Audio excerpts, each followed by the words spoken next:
Bonjour à tous et bienvenue à notre preview MotoX pour le Grand Prix du Qatar.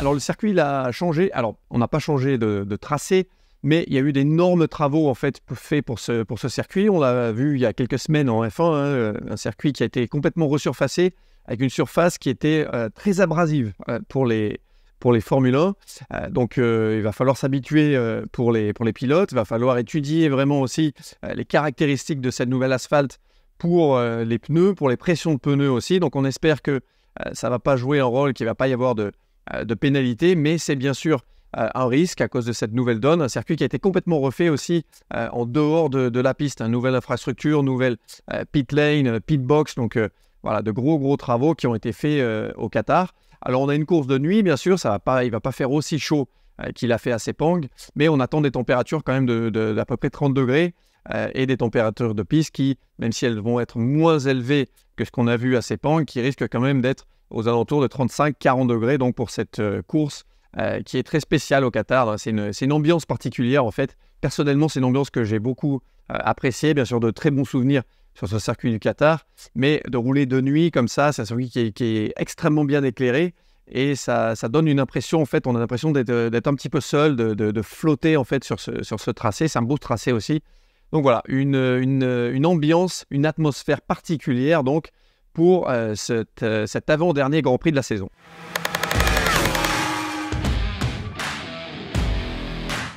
Un point rapide au championnat, il ne reste plus que deux hommes qui peuvent gagner ce championnat du monde. Deux hommes qui sont sur la Ducati officielle 2023 et deux hommes qui sont séparés par seulement 14 points. Donc ça peut vraiment partir dans n'importe quel sens. Ça va être une course très disputée, je pense. J'espère qu'on ne va pas avoir le même problème qu'on a eu les dernières où Pecco Bagnaia avait chuté en essayant de doubler Jorge Martin au virage numéro 1. Donc il avait perdu l'avant et il avait emporté Jorge Martin. Ils avaient tous les deux chuté et pas marqué de points. Donc voilà, on attend une belle bagarre donc, entre les deux protagonistes au championnat.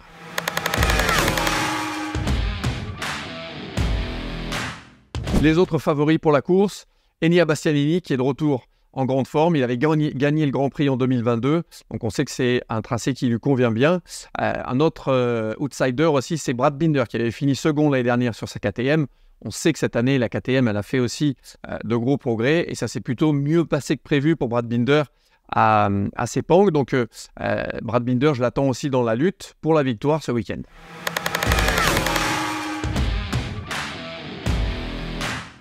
On va surveiller aussi les performances d'Alex Marquez qui a retrouvé de la forme, qui a ce nouveau réglage sur sa machine qui lui a permis de faire deux très belles courses à Sepang, donc en Malaisie, la semaine dernière. Donc Alex Marquez aussi à surveiller avec sa Ducati. Les Ducati vont être en force aussi. C'est un circuit au Qatar où on a une ligne droite d'1 kilomètre, donc très longue, où les Ducati vont faire parler la poudre, vont utiliser leur puissance, leur système aéro aussi, qui a été très efficace à Sepang. On avait 6 motos Ducati aux 6 premières places en qualification. Ils ont aussi squatté toutes les places sur le podium. Donc on attend les Ducati en force et on attend aussi un Alex Marquez en grande forme.